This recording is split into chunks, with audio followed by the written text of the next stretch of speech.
We have a film review of the notorious, as you call him, B.I.G., Biggie Smalls, or as I call him, the notorious P.I.G. Rest in peace, B.I.G. and Big Pun. By the way, how come nobody is fessing up and telling us who killed Biggie Smalls or Tupac Shakur or Jam Master Jay? I don't know who. Hey, man, I'm not speaking on that. Yeah, well, let me tell you why I qualify. Because the code of the streets is like the code of omerta in organized crime. Snitches get stitches and end up in ditches, right? That's right. See? But not Curtis Lewa. Curtis flexes. And I'm not talking like 50 Cent Curtis. Curtis Lewa says, I eat the Parmesan cheese. I live to drop dime. I live to rat out criminals. Hey, Curtis, let me ask you, why you don't come to North no more? I don't see you down Grafton Ave no more. Okay, I will be coming there. By the way, we're running out of time, so guess what? Qualified. I have disqualified you. Like you have Facebook, right? You friend, you defriend. And for all of you, you can face off with me on Facebook. We can continue this. Friend or foe. MySpace.com, or just go to CurtisSliwa.com. That's CurtisSliwa.com for all your video and audio needs, everything you need to know about my 18 years in talk radio and as leader of the Guardian Angels around the world.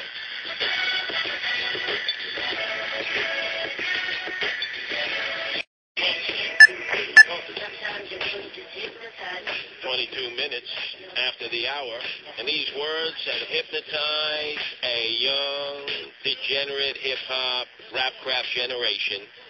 The leader of the pack, Biggie Smalls, a.k.a. the Notorious Big, well, they've put his life story up on the big screen. And you can't, without going to any TV channel, you can't miss the advertisements in the newspapers, the magazines. I don't know where they're getting this mad money for this budget, but they are. And she was kind enough to go see a preview.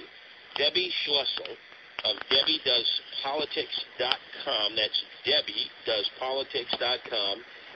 You saw the flick how long ago, Deb? Last week. Okay, so as our initial film reviewer, we're baptizing you as, we'll call you our subcultural film reviewer. What did you make of this big screen extravaganza? You know, it's a lot of glorification of what is essentially a thug and a drug dealer and somebody that's no good. And people in this screening that I was at, and it was a critics and media screening, were crying at the end of this movie as if this was some great person that was assassinated. And it truly wasn't. I think the world really isn't worse off without this guy. And by the way, the movie glosses over what a thug this guy was. Biggie Smalls, Christopher Wallace, beat people up. He robbed them. He did this to concert promoters that helped him earn money and helped get him off the streets, where he could sing songs like Me and My B-Word and N-Words Bleed, and the 10 Crack Commandments. I mean, this guy is scum. His music was scum.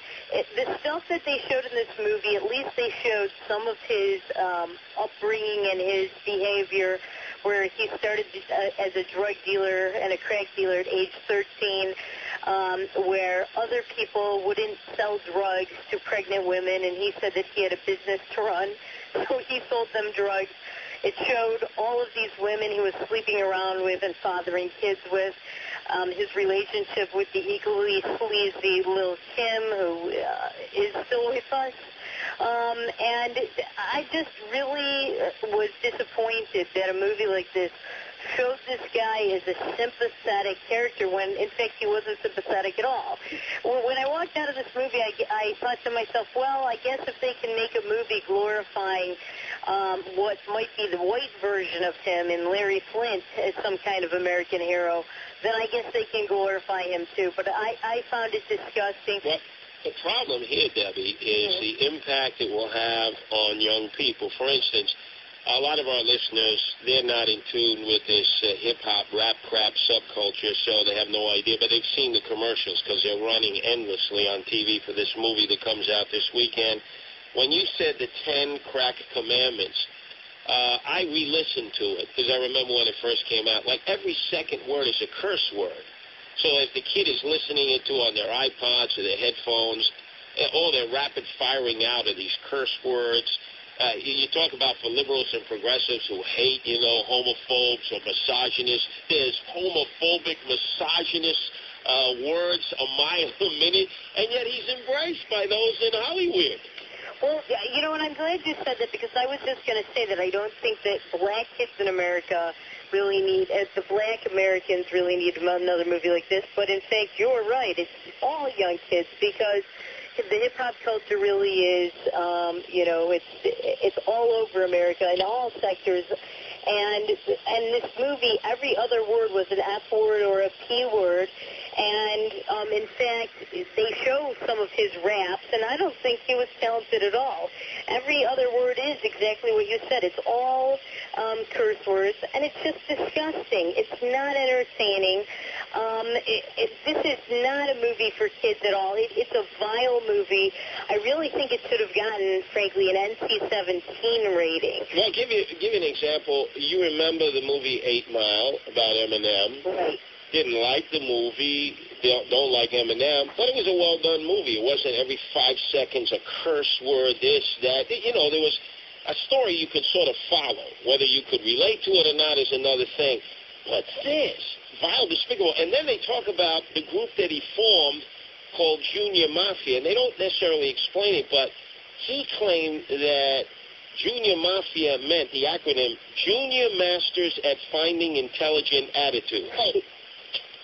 And they don't really talk much about the Junior Mafia in the movie. I mean, they show all those people, but yeah, I don't think it had anything to do with intelligence. I think what it had to do with is whorish women like Lil Kim and fellow drug dealers. And by the way, another thing about this movie is that a big player in this movie, a big character in the movie, and a big player in promoting this kind of vile trash on the American public was Sean Combs, who we've known variously as Puff Daddy, P. Diddy, and now I think he's just Diddy. And Sean Combs was in charge of, or was the guy that basically developed Biggie and made him into a big star. And I think that it's not a stretch to say that this is the Obama America, because we know that Diddy was very big in promoting Barack Obama, and this is the kind of stuff that he is connected with. Well, look, we know that Obama likes listening to this rap crap on his iPod, but I'll tell you this much, and this is where they're fake, phony frauds.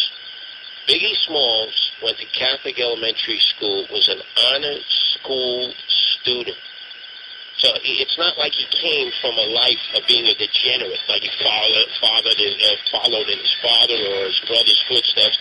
Sean Puff Daddy Combs went to Mount St. Michael's, a prestigious Catholic high school in the Bronx. Oh, yeah, his father was no good. He was a drug slinger. But the point is, I'm tired of looking at those advertisements, I.B. King or something like that, or with that toilet water, that Chanel No. 5. Forget about it. Up next, girls don't want to kiss anymore. Is this true?